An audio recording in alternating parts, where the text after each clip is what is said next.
All right, so welcome to Conversations again with Yemi and Bimbo. We are Yemi and Bimbo, obviously, and we have an interesting topic for us today. Conversations.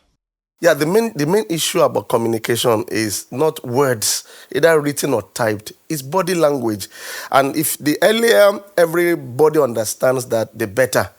You can be saying things, but your body language overrides it. It has cancelled what you have said. You can be claiming to be respectful to your wife, but your body language, or to your husband, but your body language does not show it. Yeah. So if something is almost 70%, if you have 70 in an exam, you have an A. So I think people, in fact, without words, your body language can communicate better. The challenge is people just think, I've said it, I've typed it. No, it's the body language, your Yeah. body language, your body language. That's why this devices thing has an impact. If it doesn't mean you are rude as a person or you don't value the other person, but the moment you don't attend to what I'm saying, I mean, we are blessed. When she reads my body a lot. Someone does not have to open their mouth before you know that they are not happy about something. You should know. Don't let's not pretend like, since he didn't say or she didn't say I should not go out, I'm going out. No. You should know when your wife or your husband, okay, what about our children? What about when they cannot really use words? But we can pick that, there's something Yes. affecting this child. I need to attend to it. The main problem here is selfishness at times. When we always look at things from our own perspective alone. This is what I want. This is how I want it. And these are my expectations. I want to say this generally. Something that would help any relationship is putting yourself in the shoes of the other person.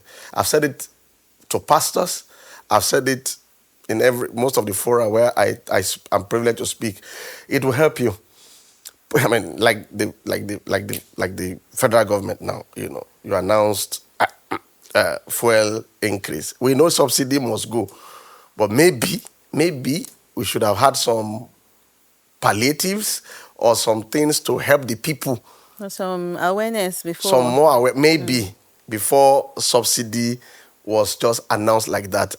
I'm not sure it was communicated the best way, and see the ripple effect. So people cannot begin to see it as you don't value us, and yet the removal of subsidy is because we value that the citizens have to get better with the economy. But the way it was not communicated can say something else. So oh God, so we have to be aware of that. Generally, that our body language speaks a lot. And when somebody is talking to you and you roll your eyes or you just walk away, you are speaking a lot, more than whatever words you say. I mean, it's like, I'm sorry, the I'm sorry issue. Somebody said, I told him I'm sorry. And I've had those moments in counseling. A husband was telling me, or wife, I've told him I'm sorry. And the way they will say it in the counseling, you might be wondering, what else does he or she want? Then you now call the other person, how did she say it or he say it? You now start hearing other part of the story. I had to talk for like 1 hour before she said, I'm sorry. Like, you have to explain. That means I'm sorry don't even come willingly. And then when the I'm sorry came out, it was like, is that what you want to eat? Okay, I'm sorry. You understand? So the tone of your voice, the body language, it matters a lot. And please, I think we are still going back to the reason why we said, even with devices, because a lot of you won't know all these things if you don't have one-on-one conversations. A lot of people would rather not go through all this. I don't want wala. Let me just send message so that But it doesn't mean that you have a healthy relationship. However, I'll also say that when you have, especially for new couples, young couples, you would definitely have moments where you're seeing these things and like, what's going on? It's okay. It's okay to see it, why did you do that, and then have a conversation about, I didn't like the way you rolled your eyes, because some people, that's all they know. They came from a background or something, and Of rolling that's eyes. how, it's always been, that's how they know it. And then you have a conversation that, I know what, it makes you closer. The fact that you can express your likes and dislikes. Some people, it's just their personality. It's the expression of their personality that just, oh, okay, not like they are really being rude, but it's just all they know. But when the other party realizes it, sees and says, you know what, this is what you are saying. And the person says, oh, I didn't know. That conversation helps with a closer relationship. The fact that I can read him and I can know what he means or what he's trying to say or what he's feeling. And I can then ask that, oh, what's going on? Are you okay? What's happening? Because I read him. Not that when I'm busy with my device, it's easier, it's simpler. But I don't know him. I'm not reading him. I don't understand my spouse. So we're still going back to that place where we're Yeah. saying that until you have, even if there'll be conflict, because a lot of people are running away from that conflict. It's easier to, like you said earlier, when we were talking about your boss, or you're a boss or a father or something, you automatically know that, oh, I can put my device down and listen because it's an instruction that's coming. However, when it's someone that is your friend or a Or supposed to be your spouse, friend. a friend or a spouse, you just take caution to the wind that, well, they will understand. So it's still going back to that place of value, that we need to value one another, appreciate the time. Even though that time sometimes could lead to some tension, you would still find a It's way better to of face it. resolving that tension. Conversations. We have to be very clear here when it comes to marriage. When you want something to work, it affects the way you deal with matters. If I want my marriage to work, I still love my wife or believe in the relationship, it affects the way should I use the word, even fight? Do you understand? But when you don't really want something to work, you don't bloody care, there's a way you just talk. And that's the foundation. If you believe, and I need to tell people that this separation, divorce thing is easier to say. What is after 6 is more than 7. I wish people understand what they're bargaining when you just think, I don't care. You have to care. Are you really ready for the many, many things that would come up when, God forbid, things really scatter? You're not. You might think you are. Maybe you should go and read about it and study it. So I'm trying to say that so that you're in a posture of, I want this thing to work. If that is there as a foundation, then value. Because we are pastors, and I won't lie to you. We just like, God has the stories of people. The kind of words that people use on their spouses, it's alarming, it's toxic, it's bad. You can't be talking to your wife and be saying, I hate you, you are nothing, you don't have any value in my life. You can't be saying that and expect that home to prosper. And unfortunately, some women also do that. But maybe men are more, culpable, or if that's the right word. Those words, and now even when you now make those mistakes, can you be humble enough to come back after some time to apologize and retract and really apologize? Because people are using those words, and from my own spiritual background, words are seeds. The moment you're telling somebody you are nothing, you are a fool, you are a goat, you have planted seeds, it's going to damage that home. And those are like basics. Can we get back to encouraging words, kind words, edifying words, words that build, even when things are a bit tight? In Lagos we have public transport where people, sometimes the bus is still in a kind of motion, and you want people to hop in at a bus stop. The way you tell a young man, quickly hop in, is not the same way you talk to a pregnant woman. Yeah.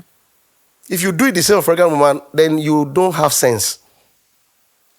The young man is there at the top with his knapsack. Okay, come in, come in, come in, hop in. But you see a pregnant woman, the language should change. I'm saying that when it comes to communication, we should also understand people's moods. I'm different when I'm tired.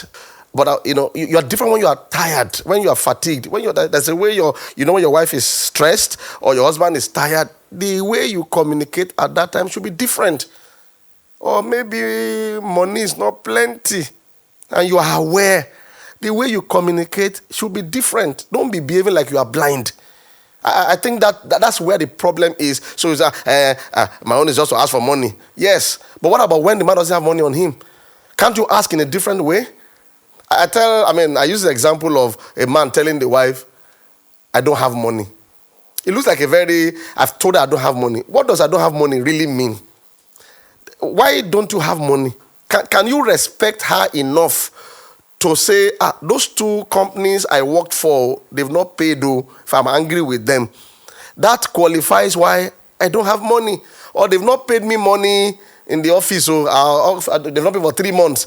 That's better coming. Not that I don't have money. Or I don't have time. Oh, who stole the time? You don't have time. Why? Oh, I'm going for this training, or I'm going here. So sometimes people assume that they are communicating, but they are not. In fact, the gaps remaining leaves room for Satan to infiltrate. I hope I'm not too serious for you today.